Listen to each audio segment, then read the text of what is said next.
Welcome to our new series, the 200 Movie Challenge. Our goal this year is to watch 200 movies that we haven't seen yet.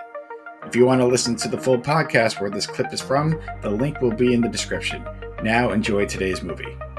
So Soto, I'm gonna get to my first movie. It's a movie I teased last week because I knew I was gonna watch this past weekend with my wife, and we did watch Wicked. Technically, part one. There is going to be a part two coming out the end of the year, and if I end up seeing it in Why? theaters, why? Because it's based on a book, and there's a lot to it. Oh, God almighty.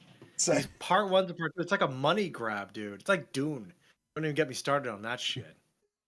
so yes, we were very curious about it. Obviously, the book came out in like 1995. I bought it. I have yet to ever see the musical. Which the funny thing is, the musical is shorter than part one, so they are trying to add a little bit more story to it. And I will say, The musical in Broadway is shorter than the movie? well, yeah, the musical is like 2 hours and 45 minutes. But again, you got to realize the musical is based on the book. There's actually a people don't realize that a lot of people think the musical came first. I'm like, no, there's a book that came out in the 90s about this story. And the musical had to, shorten it under 3 hours. So they cut out a lot. So the movie, that's why they're doing two parts to put in parts that couldn't be in the musical, which I know some people were fine with and some people hated because they're like, let's just show me what's in the Well, musical. But they wanted to add more so backstory. so real quick, is Wizard of Oz based on a book?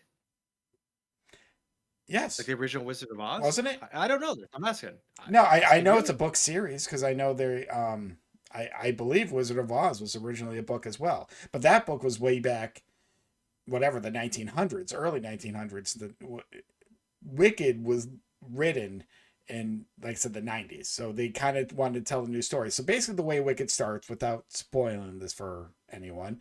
I mean everyone's seen Wizard of Oz, so you Okay. kind of know how this ends, but it actually starts where Wizard of Oz ends. Glinda and What?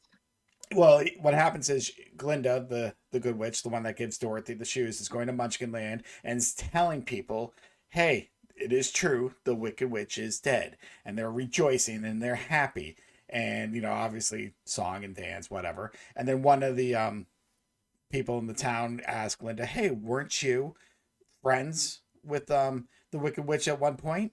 And Glinda's like, "Friends," and so the whole thing goes back to when they both go, for lack of better terms, a college, a school where they both Oh want to my become witches. God. Um, Uh, I know you're out of it, but dude, it was so. The one problem I had when I heard this movie was coming out was Ariana Grande why? starring as. Well, here's why. I know her from Victorious. I know her from Sam and Cat because of my daughter, so I knew her from this. But a lot of her music and stuff, there was just something annoying about her. I know she can sing. Do not get me wrong. But I was like, man, You she's can gonna sing. star as Glinda, and I don't know. But she proved me wrong. She had the chops. She played the kind of the same ditz character, which I felt kind of threw off the whole Good Witch vibe. Like I didn't think this witch was so much of a ditz, but that's how they were doing it. But the real star was the actress, and I can't remember her name, who played Elphie, the Wicked Witch, who is born green because basically the wife cheated on her husband, and for some reason, which we have not fully learned, I don't know if we will learn. Um, she's been green her whole life. But the whole thing is, she actually is like a very powerful witch. She just doesn't know how to handle it. Her father doesn't like her. No one likes her. But she, when she loses control or gets mad, she has these powers that no one else really has. So she kind of gets into not sneaks, but they allow her into school because they see things that they've never seen anyone do um, to start with. So, but it's basically the journey of how these two kind of become friends. Their trip to Emerald City to meet the wizard, who is played by Jeff Goldblum, which I was surprised to see. I was like, oh, Oh, Jeff that's nice. Goldblum, and Michelle Yeoh has a major role in this too, and I love her. So I was like, Wow. oh shit. So yeah, I don't want to get into too much. I don't want to bore you with like all the musical stuff. It did take a little bit I'm for this not movie no, to get. I'm not bored No, by no, it. I no. But just I'm not. tell me the fucking No, no. was the story necessary? I guess is my Yes, question when it comes to I Wizard of think. Oz. Well, personally, I think so because it kind of you get the backstory because it's the idea that not everyone, which we've heard time and time again, not everyone starts off evil. There's a reason behind it, but also not everyone's good because Glinda picked on the Wicked Witch, and she gave, she was making fun of her, gave her the pointed hat, and then she just kind of realized how, bad, what she was doing, which is awful. And though everyone Yeah. else was obviously laughing, they had this one moment, and I think that's just when they knew they were friends. And then obviously, I'm not trying to get more in the story because now I don't want to spoil it for anyone who hasn't seen it. But then the second I'm half is bit. where it really gets into it, because even Jill's like, man, not much has happened. I'm like, yeah, but they're trying to give us a lot of story and how these two got here. And I'm like, it's going to get good in the second hour, in the last hour, and I'm like into the second film. I wish I could grade this with both films, but I can't. I can only grade it from film one. But so it was actually really good. I know you're not a musical fan, um, but it actually was a really good story, and it is. I'm kind of interested because the other thing is, which a lot of people know, is we're going to see how Dorothy plays into this. We're going to see how the Scarecrow, Tin Man, and Lion. So they're bringing these characters, how they became to be, because because obviously it all leads into it. It's that time. Um, Who asked for this? Like who? Like, all right, okay. You know what? I'm gonna have an open mind, Shaq. okay, no, okay. I'm gonna ask you. I'm gonna have an open mind because I'm Ask a not gonna question. be an Ask asshole away. like I normally am. I'm trying to not assume that my worldview is everybody else's. So I'm trying to grow. So like, as I grew up and I was watching Wizard of Oz, d- never in my life did I say, you know what? I would just love to know the backstory of this. I would love to know how they got here. And so, okay, like that's one thing. But in your opinion, Mhm. and you like the story, and that's great. Is it because the music is good and because this was a Broadway hit, which I think it was? I haven't done much research, Oh, but I'm not 100%. This stupid. was a big Broadway hit. But this was like a big Broadway hit. The music is great. People love the songs. Is it is it good because the songs are good or because the story is good or is it a little bit of both? So I can only give my opinion. I only Of knew one course. song from this from beforehand, a song called Defying Gravity, which is one of the two big songs. I didn't even know the second song, which I'll get into in a moment. I know it. It's a very powerful song. It's, and a lot of it's basically comes towards the end. It's like the intermission song, but it's the big high note song. And if done right, it's one that gives you goosebumps if you hear it sung correctly. They got to another song called Popular, which I had no clue. Jill's like, well, you should know this one. They sung it everywhere, during presses, and when they were doing the press release. The actress who played the original Glinda in the Broadway show would always sing the song Popular. I'm like, it seems vaguely familiar. So I think I got the book before the musical came out. I just never got around to it. I Mhm. could be wrong. Maybe it was right afterwards. I don't know the time period. I was just like, you know what? I'm intrigued.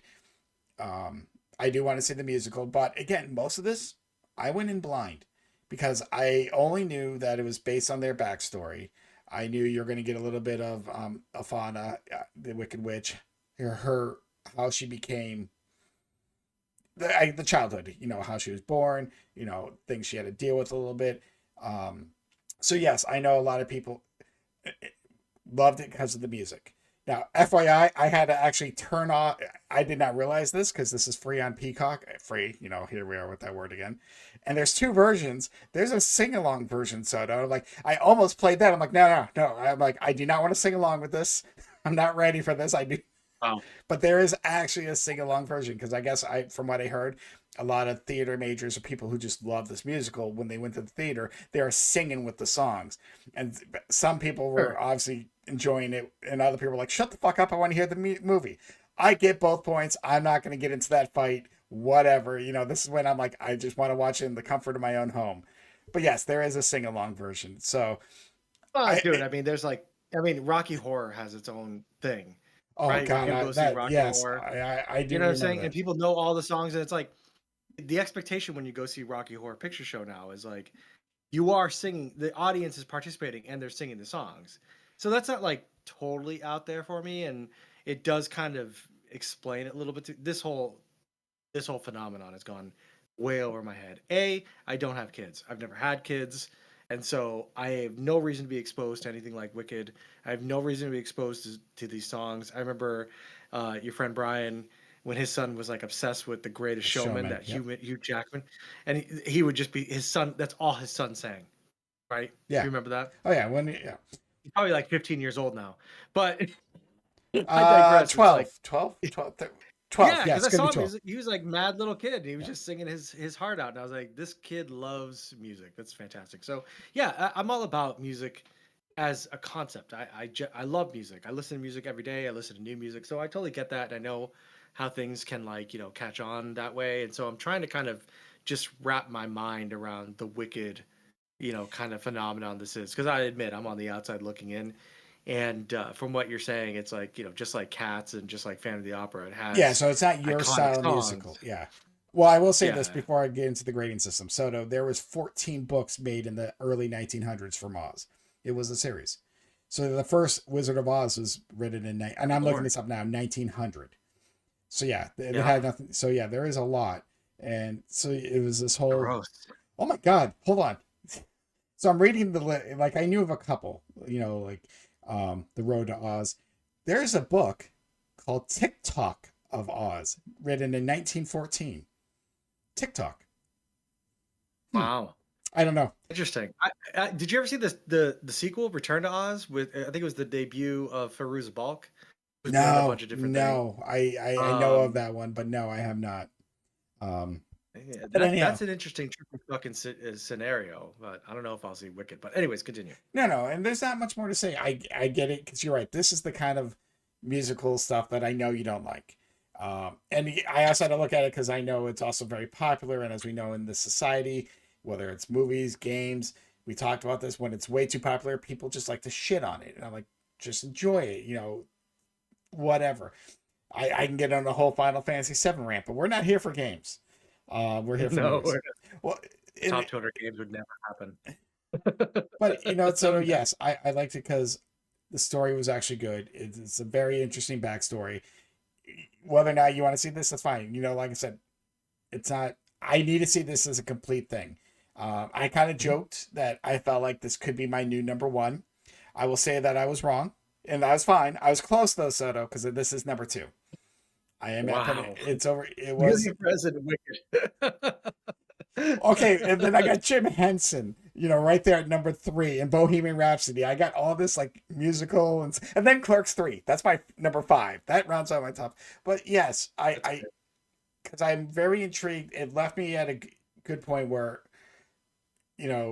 why I know why she's doing what she's doing, but now I'm like, all right, how do they get now from there to basically what's Wizard of Oz? Because now it's going to be finishing that story, and there's only one more, so I am intrigued. So it wasn't like it ended. I'm like, I could care less. I was like, all right, I want more. Like now I need to know. The first half did drag a little bit. I felt like they could have maybe done a little bit more. Maybe I just felt like the character Glinda, the Good Witch, but it was just too much of a ditz, which felt very weird at first. But Ariana Grande did fine. Like I said, I was just a little worried at first. I was never her biggest fan. Like I said, I knew her just from a lot of the shows my daughter watched, but musical wise, and just I was just like, eh. But you know what? It was good. And once I could separate all the outside noise and just focus on what was happening in front of me, I'm like, all right, it's good. It is long, Soto. It is 2 hours and 45 minutes. So I know that'd be hard for you. First part. Yeah, yeah. Oh my god. I'm sorry. I'm not interested in what Wicked has to say for 5 hours. If the Broadway show got it done in 2 hours and 45 minutes, why in the fuck does the movie have to be twice as long? Because they're adding It's stuff from the book. absolutely ridiculous. I'm just gonna leave it at that. Who asked for this?